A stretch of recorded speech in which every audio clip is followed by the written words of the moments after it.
Welcome to Springboard, your virtual university. My name is Albert Ocran.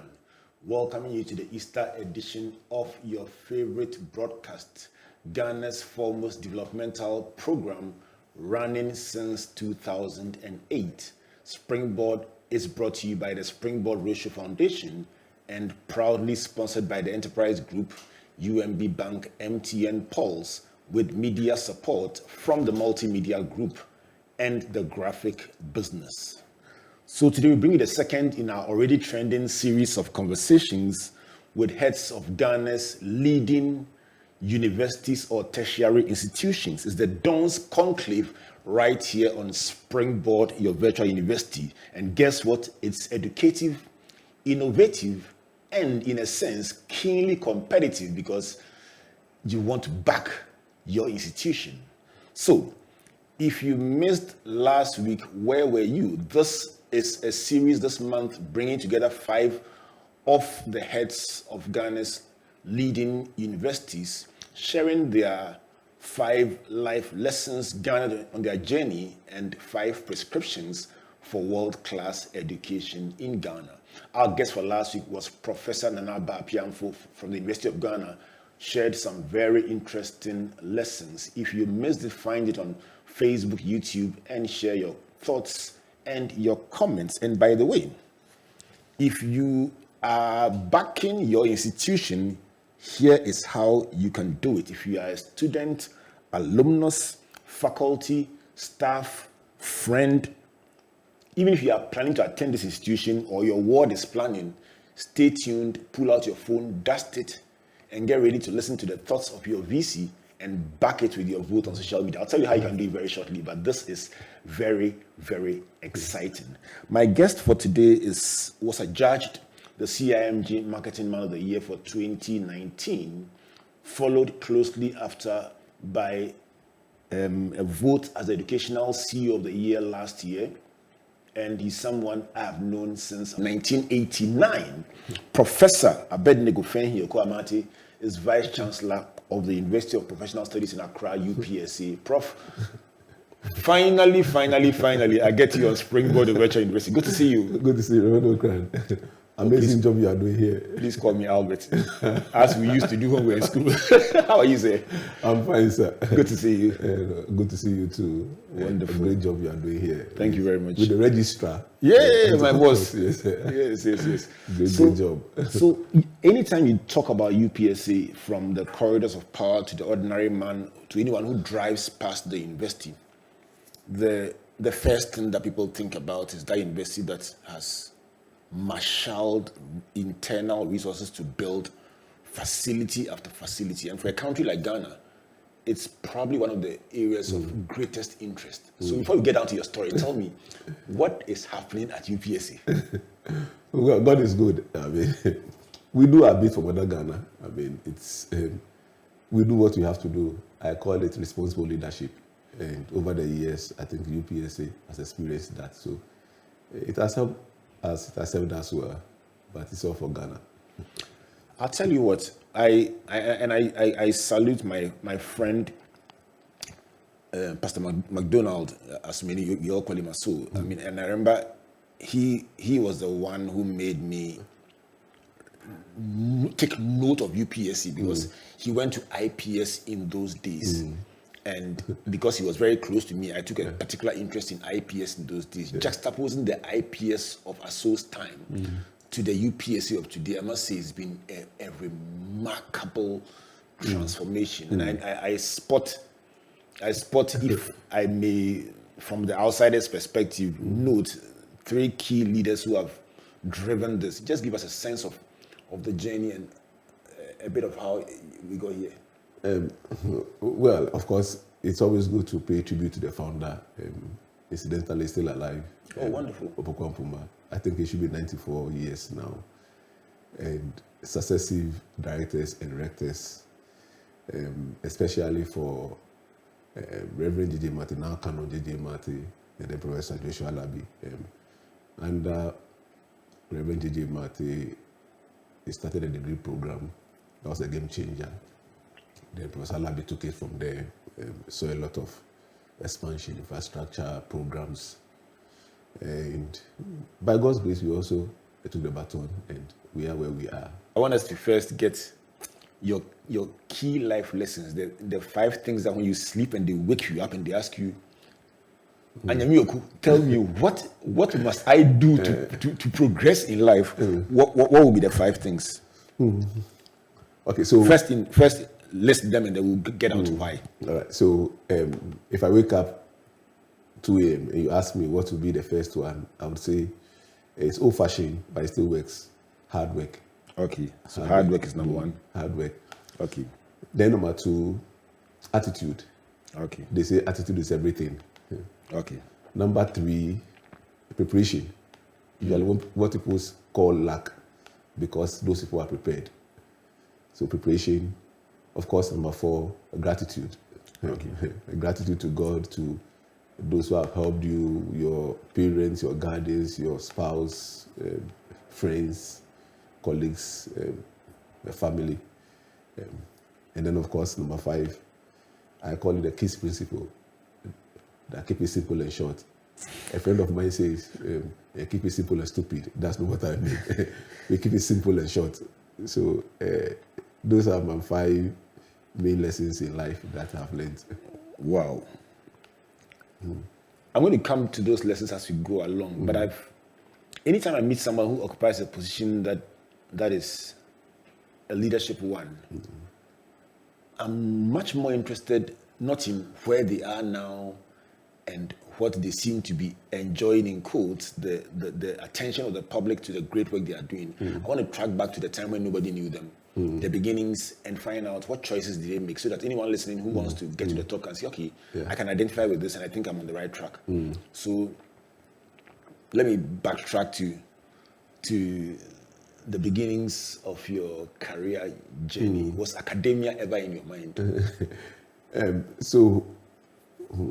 Of course, just to go back a bit, I'm the 5th of 6 children, and I'm the 5th boy.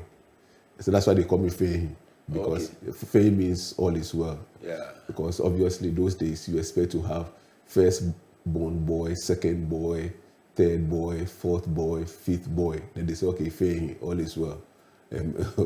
More or less like, well, we appreciate all that God has done.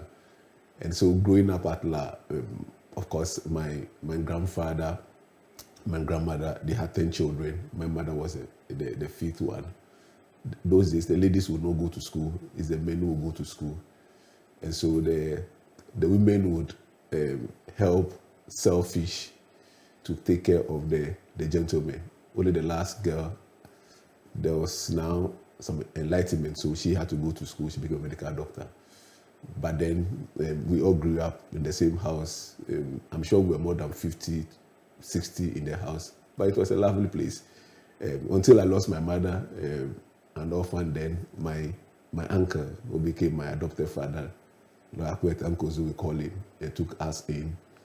And he's a lawyer. So we saw the way, if you work hard, you can actually achieve success. And so I went to University of Ghana, but before I got to University of Ghana, I went to Aquinas, then went to Prempeh Callisis form. And like everybody else at the time, we wanted to go to University of Ghana. So I chose University of Ghana. Then when the results came, my father, my uncle, said, oh, these days, if you do professional programs, you do well in life. So I should go do marketing at IPS. We had heard about IPS then, the great IPS. So I didn't know the place. I took a car from La all the way to Medina, asked for the direction, and I got to the place. So I asked, where is IPS? He said, this is it. I said, this is IPS. They showed me something else. And so I resolved that I was never going to go to IPS. But of course, I couldn't tell my uncle. So at the time, Dr. Soa, also an uncle and a family friend, who was then the head of the department at the University of Ghana, Econs department, went to me and said, please, can you please speak to my uncle on my behalf, because I really don't want to go to IPS. What is, you didn't want to go there? I mean, just across the road, you see University of Ghana, massive University of Ghana, the infrastructure, the beauty, and now this is IPS. So Now, thankfully, my uncle allowed me to go to University of Ghana to do economics. And so when I finished economics, I went to do my national service in the central region, Praso, and came back just like everybody else. You wanted to get a good job, Unilever, Merchant Bank, Stanchart, Barclays. So you put in the application, full of faith, full of hope that you will get a job. 6 months, 1 year, 2 years, no job. Now when you wake up in the morning, you are wondering what next for you. I got so tired that finally I decided to lower my expectations. So I saw an advert to teach at a primary school, Star of the East. With my economics degree, I applied.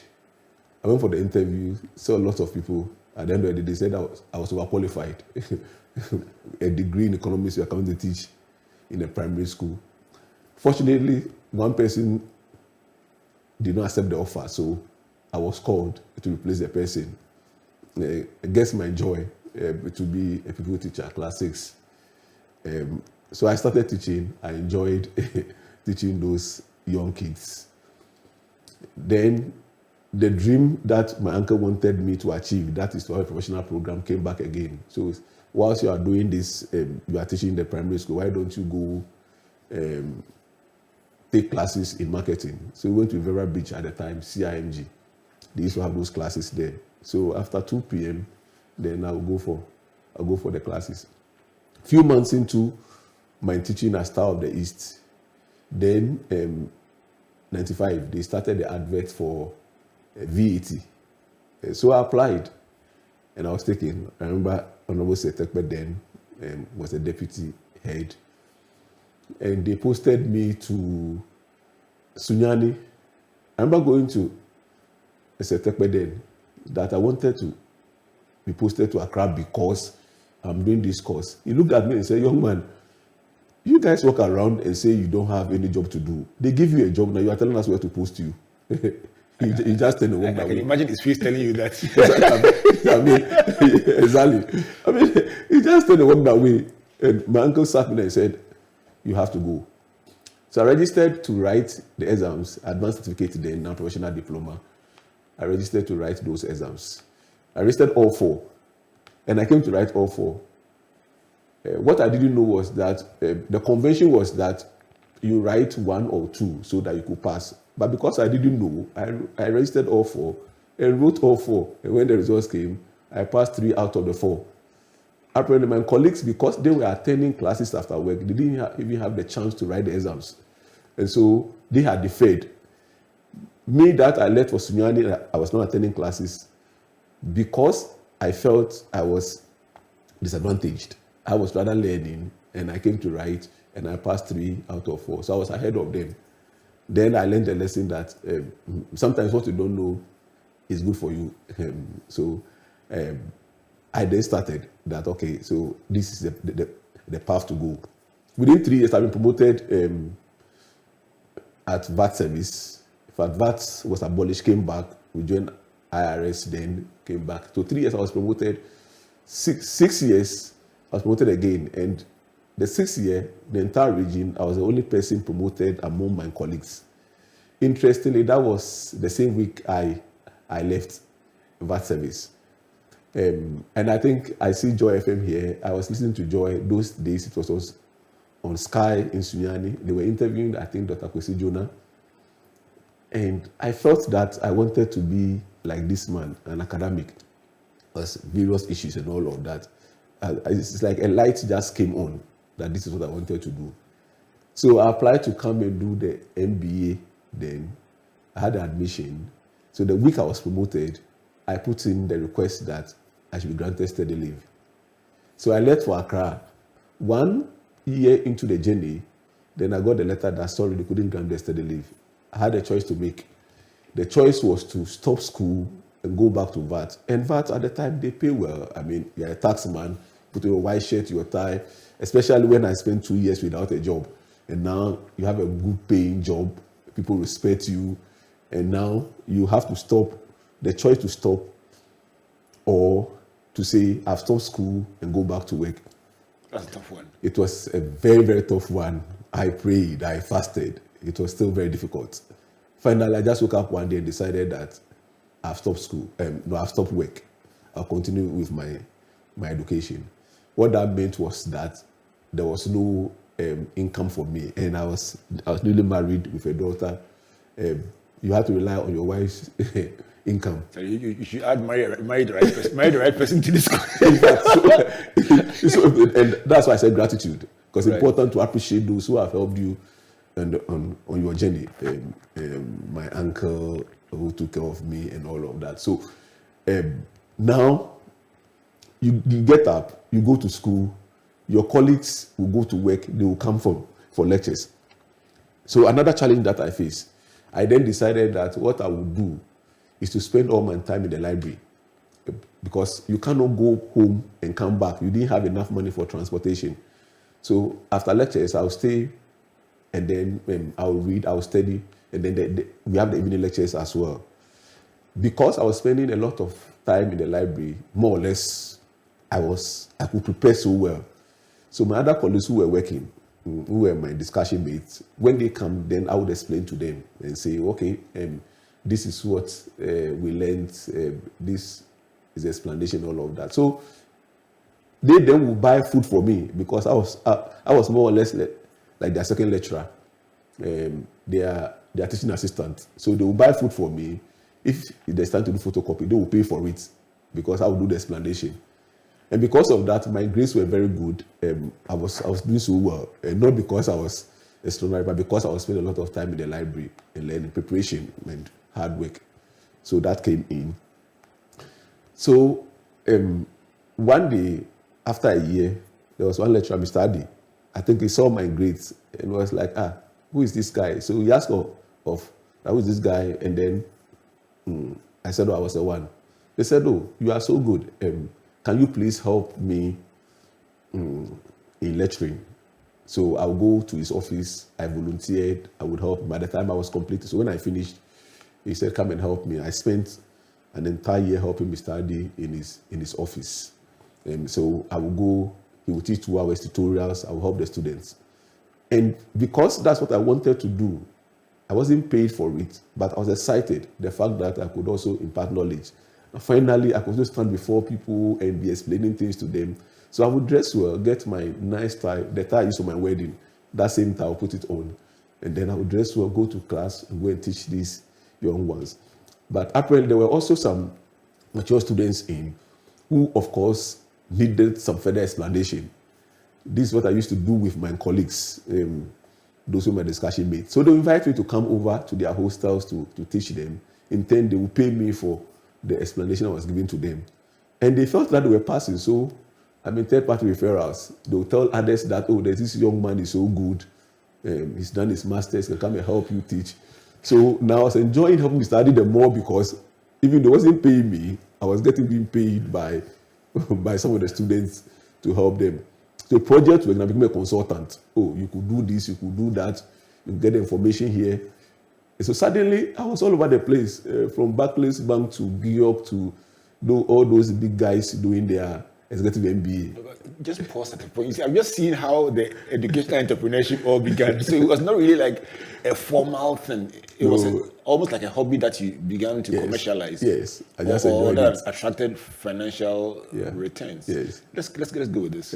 I'm liking it. So I enjoyed it. So I was all over the place and all of that. So then I started having the confidence to teach, because then big men and women are calling you to help and that kind of thing. So I was enjoying it. But of course, I still needed to have a formal job, because you have a family to take care of. So I saw this advert from IMS. Now it's UCOMS. It's on the Kasua Road. It used to be on Wager. Yes, Wager. Yes, University College of Management Studies. It used to be IMS. So I saw the advert. Dr. Opata of blessed memory. So I applied. Good man. I met him a few times. Yes, a very, very interesting man. Good man. God bless you. So I started teaching them. People told me that, no, it's not a place for you. Dr. Opata can be very difficult, so don't go there. But I wanted to teach, so I didn't listen to anybody. I just I just decided to join. I didn't tell Mr. Adi that from Legon, then in Galamsey, then I go there to teach. I never told him. So I like that speech. Educational Galamsey. I just go there, go and do my stuff. At the end of the month, I was expecting that I'll be paid. And then they invited me to the office. When I got in there, Dr. Potter was there with some staff members. Apparently, a staff meeting. He had a phone, those days, that old phone. And then he asked me a question. He said, when you applied, you said you teach at the University of Ghana. I said, yes. He said, you mentioned Mr. Adi. He said, yes. Then he told me, he said, it's not true. I was taken aback. And all the staff members were there. Without saying another word, he just called and placed on speaker. He said, oh, Dr. Adi, how are you? The exchange pleasantries.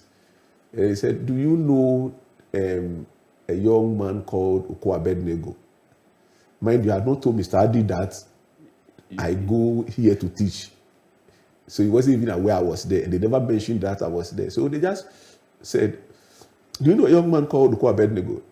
Then Mr. Adi, because it was a speaker, he exclaimed, he said, oh, do you want to employ him? He's a good man. He's very good. Employ him. You could just literally feel the tension in the room and the way I felt. I mean, it was something else. I learned a lesson. I had volunteered for Mr. Adi for 1 year without taking a personal. When it was necessary for him to speak for me, he came through for me. Then those who used to tell me that, why are you going to Legon to help Mr. Adi? It's not paying you, that kind of thing.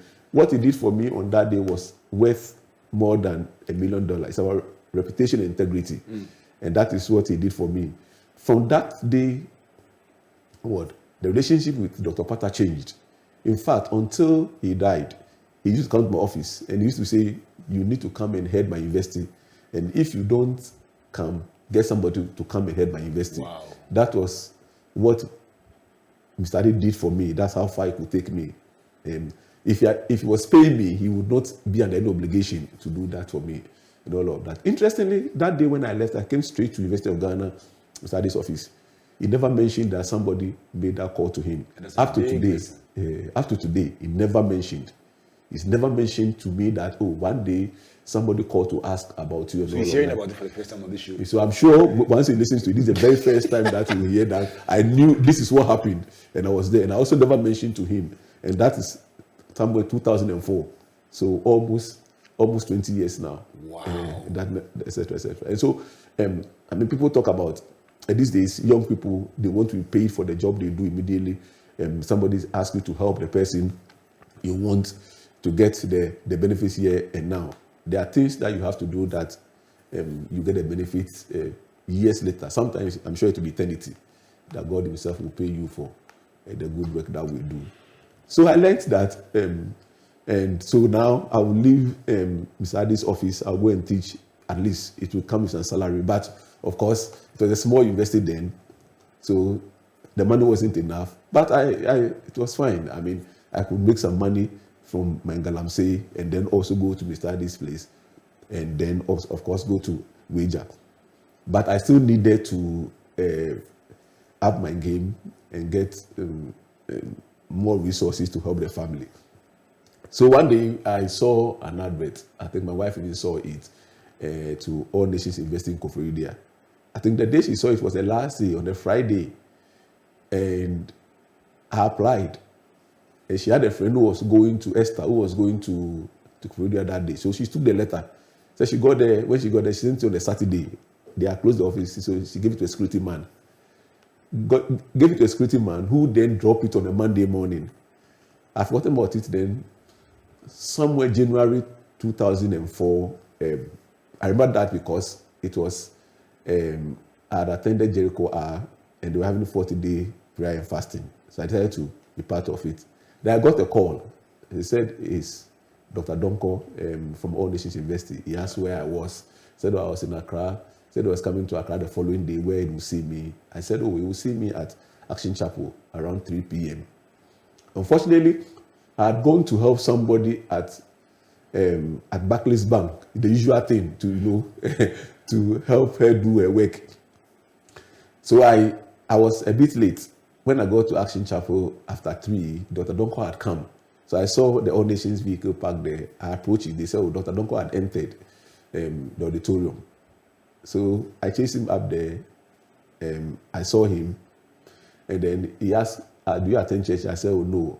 But I'm joining the prayer and fasting. Then he just nodded.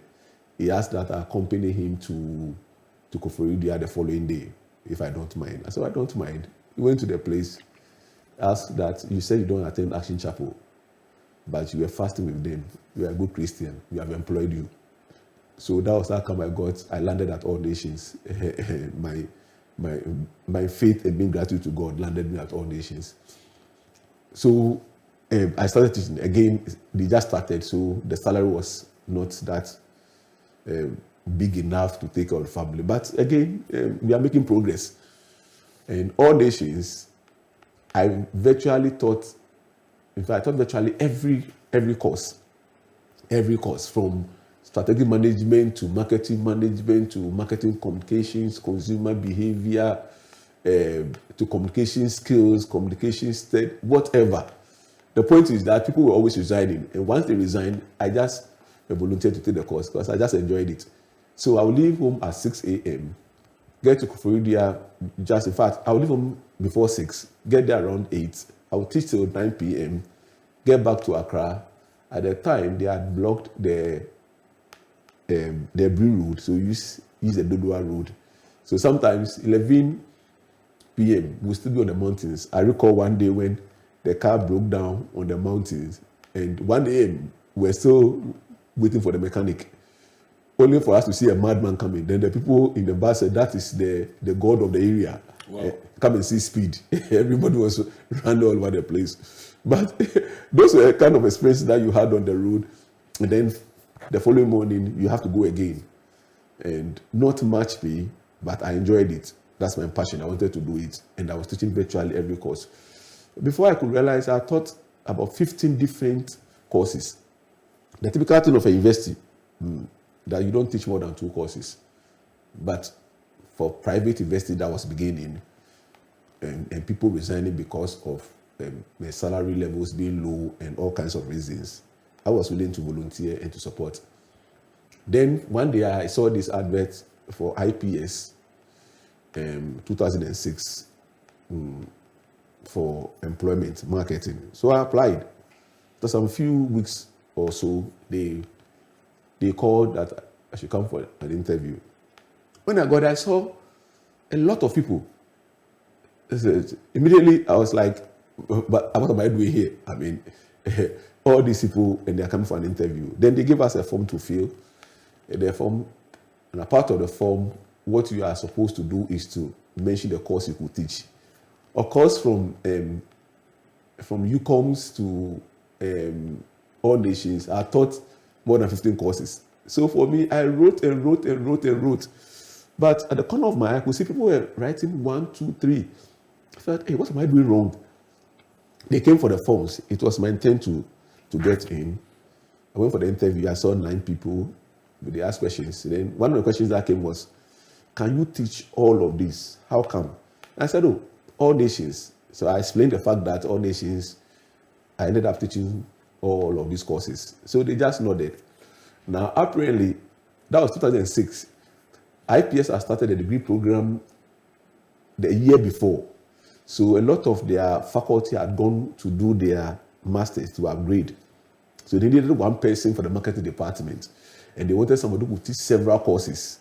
It's so happened that my experience at All Nations is now coming to help me because I taught several courses. The natural choice was myself. And I knew people were better qualified.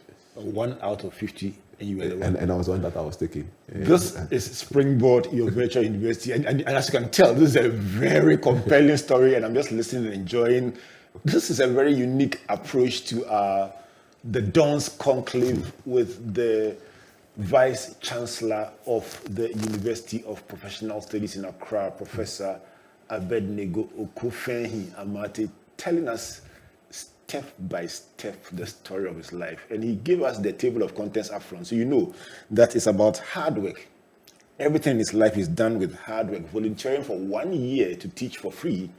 And then when it mattered most, that person speaking for him. The second one is about attitude. He says, listen, you just resign. I'll take your course and teach it. And so he learned to teach 15 different courses.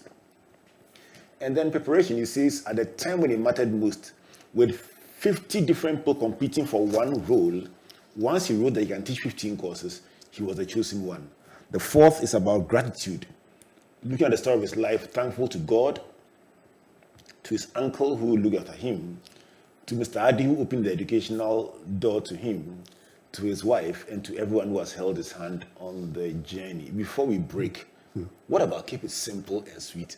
Which one is that one too? It's interesting. So as a lecturer at IPS, I would take Trotro. We used to call it Trotsky. I don't know what they call it now. And when you close and you are going home, you see a lot of students that you are teaching.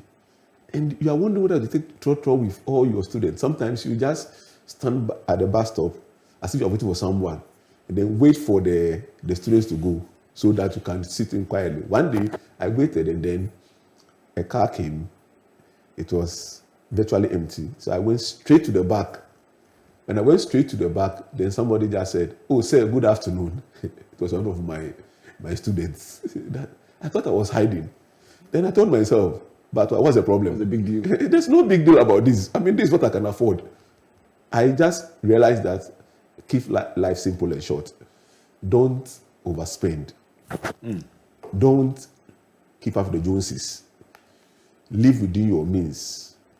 Now I drive my own car. At that time I didn't have a car. And I was taking, not even taxi, Trotro with the very students I was teaching.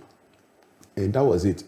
Again, when I started teaching at IPS then, and I had done Masters, MBA, a professional program, that was accepted then. But I realized that it was getting to a time when the qualification for teaching was going to change.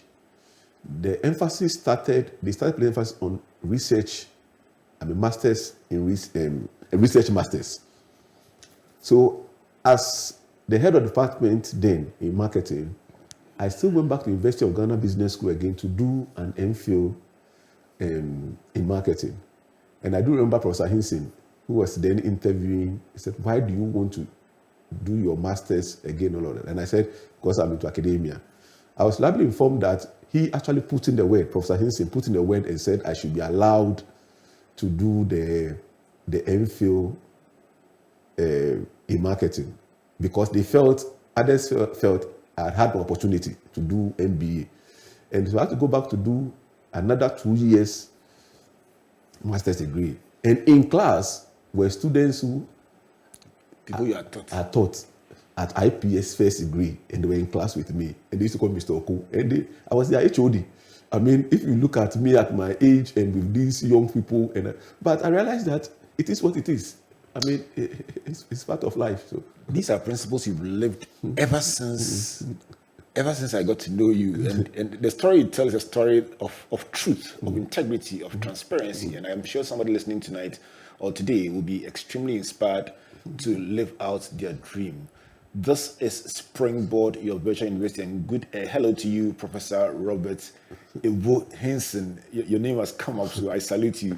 We'll go for this brief break. When we come back, let's give Prof a slate and ask him, what should we do to improve the quality of education in Ghana to hit world-class status? Please don't go away.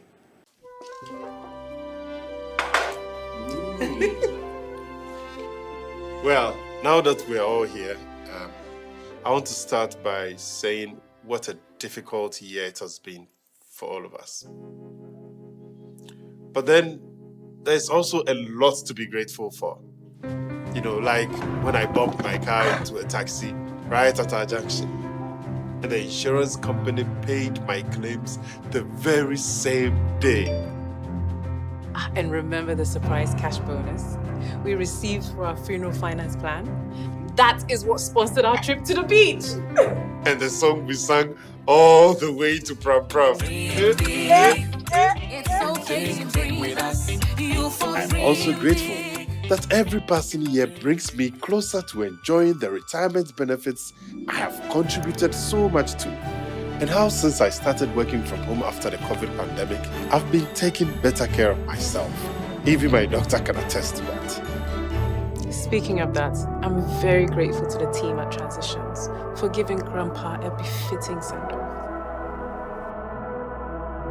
Well, on a happier note, I am grateful to have found an affordable office space to rent at Advantage Place.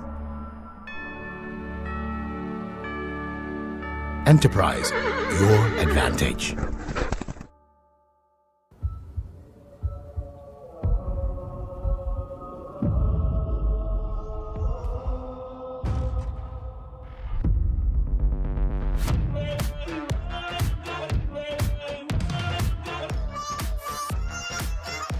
Some of that. Some of this, some of that. Give me some of that. Some of this, some of that.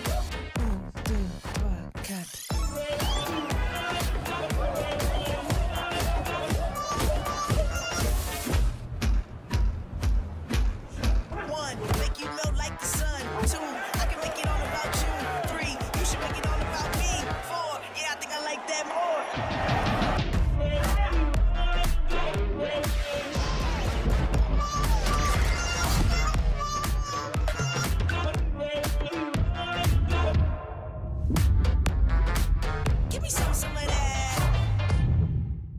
Welcome back to Springboard, your virtual university. My name is Albert Ocran, spending quality time today with the Vice Chancellor of the University of Professional Studies in Accra, UPSA, Professor Abednego Amartey, telling us a beautiful story about hard work, attitude, preparation, gratitude, and the KISS principle.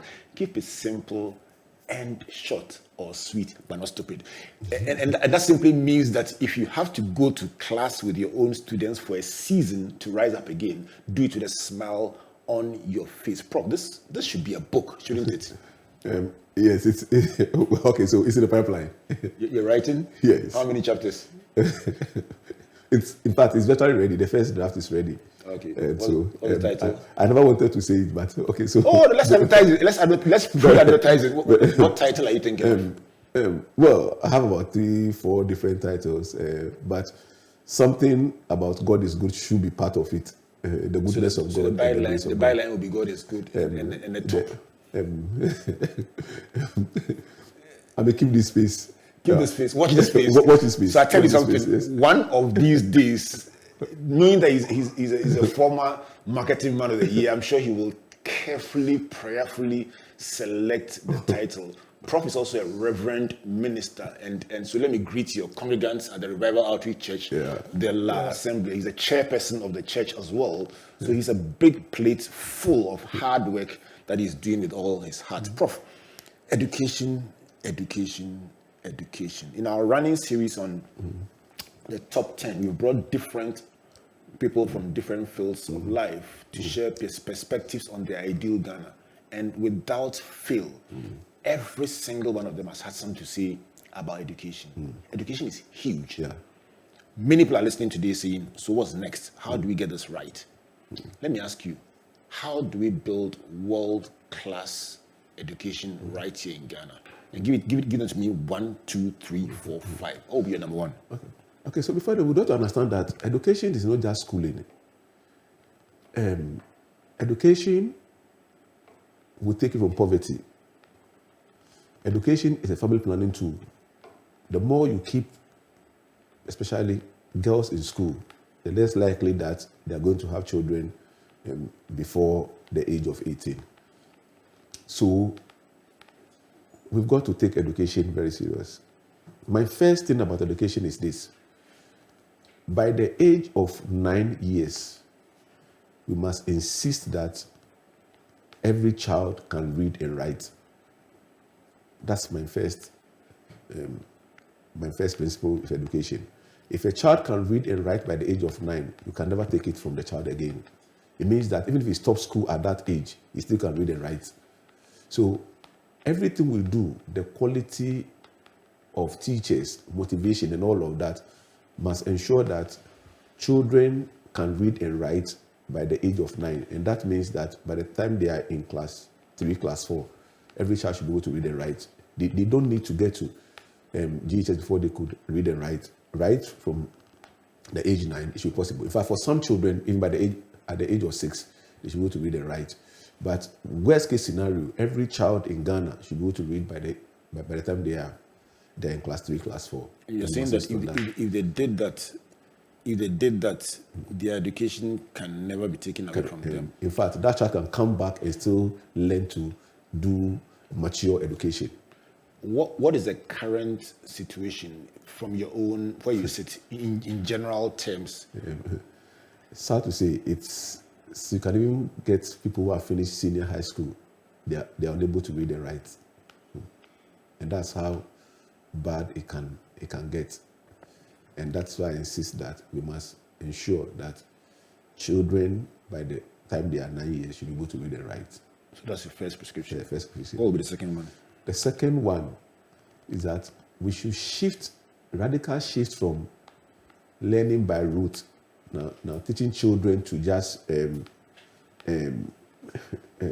like we say, chew and pour, to have critical thinking skills.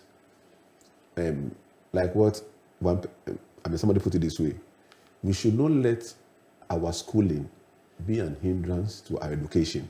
It should not be a hindrance to our education. We must teach people to think. I find out that in this country, and maybe Africa, we think that the person who is able to, like we say, chew and pour, is the best student.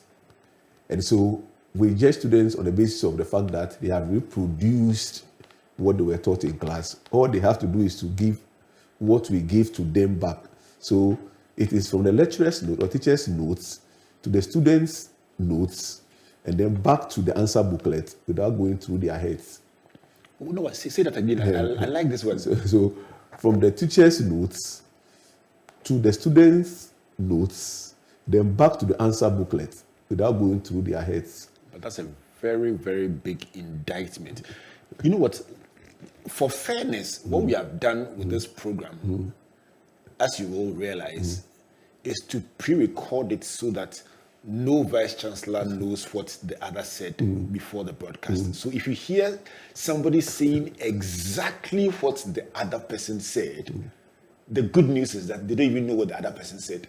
But what you're saying in the exact same thought line is what your other colleagues said last week. Wow.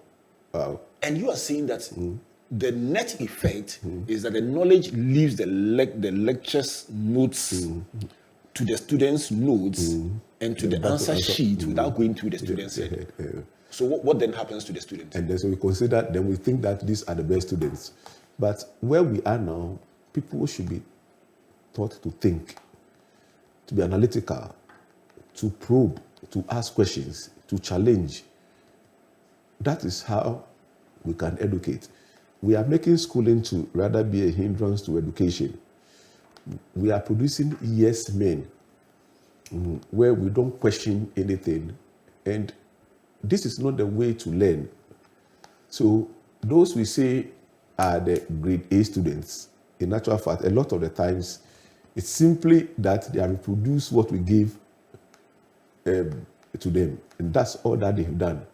You notice that if I even look at those I've taught, those who have succeeded are not necessarily those who got A in class. So it's not that because you made an A, therefore you do well in life. We must teach people to think. Critical thinking skills. And you're seeing that even for your own students, you're seeing that those who may not necessarily have gotten the A's have done far better. Done so well. You feel very strongly about it. Yes, very. So what are you doing in UPSA to change this approach? In fact, that is why UPSA is unique, very, very unique. So, of course, you know our background. Fortunately, our background is that we are a professional institution. And so, for starters, everybody who gets to UPSA, necessarily, you'd have to take some professional programs, whether ACC or CA or CIMG or CIMA. And you don't pay for it. We give you free tuition. So at your own time, then you begin to write the exams. In fact, we are finding out that people who come to UPSA, they've never even read accounting before. Within 4 years, are becoming chartered accountants. It's competition among our students that at the barest minimum, at least you should do the first level. But we are getting a lot of our students who are completing the final stages Before they graduate. Before they graduate. In fact, the recent Deloitte a graduate program for young managers, out of the 12 they chose from across the country, four came from UPSA.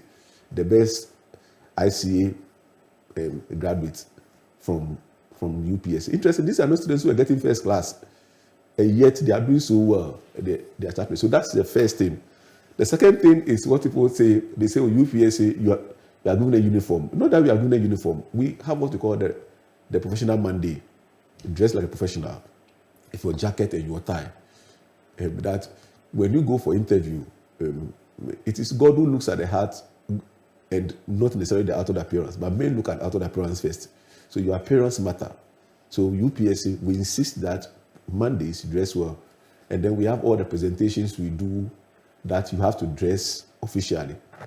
You must learn to do PowerPoint presentation. If a presentation is key, it's a big thing at UPSA. So those soft skills is what we seek to give to our students. Every student at UPSA, you have to do internship during the long vac. And when you get to the third year or second year diploma, you got to do internship. Will this soft skills be another point under your 5, or is it? Or it's in fact, it's actually a different point. Okay. All right. So let's go on to your number 3. So number 1 is by 9 years, every child must be able to read and write. Right. Number 2 is a radical shift from learning by rote to critical thinking. What will be number 3? And then number 3 is the entrepreneurship and innovation. Help me to appreciate that. So entrepreneurial skills and innovation, which was what I was trying to allude to. That, you see, Albert, averagely, we produce 100,000 students from the tertiary institutions in Ghana every year, averagely, from Tenka universities, mainstream universities and all of that, 100,000. We don't employ 10,000 students a year into the formal sector. The question then is that 90,000 and then the previous ones, what do they do? So our education system was built on the fact that we were training people for so-called white-collar jobs and to work for the civil service and the public service, to work for people. What we must change that thing. We must move from that idea that you are being trained to work for somebody else. We must totally move from that. That you don't need to go and look for a job. True, there are people who work for others.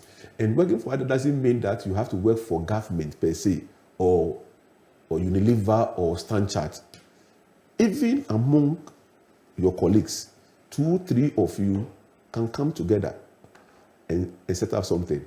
And I saw a young man, I was driving out of campus, he was standing there, and then he was dressed well. So he stopped and I saw one day, and he said, he finished university and he's written some books for children, and that he was selling. I was quite impressed, so I bought some, even though I didn't need it. I wanted to see what he had written, but I felt it was a good start.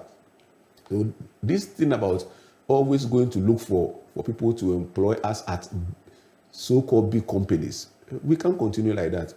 So entrepreneurship and innovation is so critical. Obia number 4. And of course, number 4, the good old IT. It must permeate everything we do. Do we realize that even the headquarters now use phones to do business? That you call them and tell them the time you are coming to the market, and then they will meet you there. COVID taught us so well that we didn't need the brick and mortar every time. Incidentally, these are things that we said it over and over till we were compelled to because of COVID. In fact, the UPSA story, part of the things that helped us was the fact that we were able to move everything online during the period of COVID, such that we offered teaching and learning during the COVID times. We never lost any time. So whilst institutions had closed down, we were still having our semester. And the other advantage was the fact that what it meant was that costs went down drastically, yet to make the same revenue. Is that one of the secrets of your generating revenue to be able to? In fact, we shouldn't have said that because it's supposed to be industrial secret. But we were able to make the same revenue, and yet costs went down by 80%. Wow. And all of that. So these are some of the things that we've got to be think outside the box, innovative, entrepreneurial spirit, and of course, having the IT skills. I think that those are my 4 major ones that comes to mind readily. That every child must read and write. You must ensure that critical thinking skills. You must ensure that entrepreneurial skills. You must also ensure that we use technology to make aspect. I mean, IT is neutral. It's what you do with it that will help. That will help all of us. And Right. You've given a fifth one that you did not highlight, but I'll still give you a chance if you wanted to change that one. But I was fascinated by what you said about the dress code, PowerPoint, the soft skills. I thought that was a big one. But you subsumed that one under your innovation. So will there be another fifth one, or I could adopt that one as a fifth? In fact, we could just, actually, that's what I meant. Right. Yes, I think I like that one. The fact that you do the Monday dress code, the PowerPoint presentation, the soft skills, the presentation skills, internships. Yes, presentation skills and internships. Do a professional program. Don't just do your BSc accounting and go away. I mean, what degree will do is make you think. What the professional program will do is to let you work. So UPS, we say we train the head, we train the heart, and we train the hands. I'm going to give you a chance to look into this camera and tell everyone listening why UPSA, in your opinion, is the place to go. But I'm just fascinated by the thoughts you've shared. So for the benefit of everyone listening to us and watching us all across the world, these are the 10 incredible lessons. First, from the story of, you know what, I could have listened to that story the whole day. I tell you what, I just loved it. So if you just joined us, our guest on the Dawn's Conclave today has been the Vice Chancellor of the University of Professional Studies in Accra, UPSA, Professor Abednego Amartey, sharing with us his lessons, first about hard work, then about attitude, then preparation, then gratitude, and the KISS principle. Those are the 5 life lessons. On education, he's kept it very simple and sweet. He says, number 1, by age 9, all children must read and write. And if they do, you can never steal the education from them. Number 2 is a radical shift from learning by rote to critical thinking.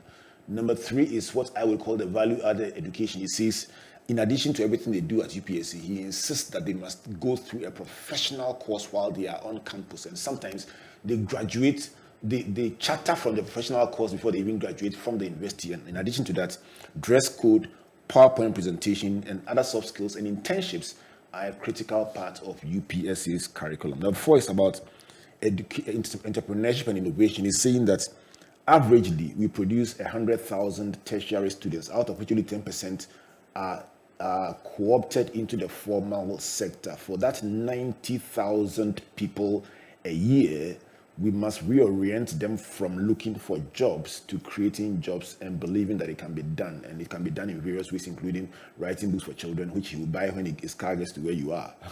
And the last one is about information technology. And he tells a story about transitioning seamlessly from brick and mortar education to, during the COVID, to virtual rendition without any time wasted. And that meant cutting costs and therefore being able to generate revenue for the university and by extension for the nation and the cause that he represents, that is the University of Professional Studies in Accra. Prof, beautiful story. Let's do this again, definitely on this show, but look into this camera with the whole world watching and tell us why it is UPSA and nobody else.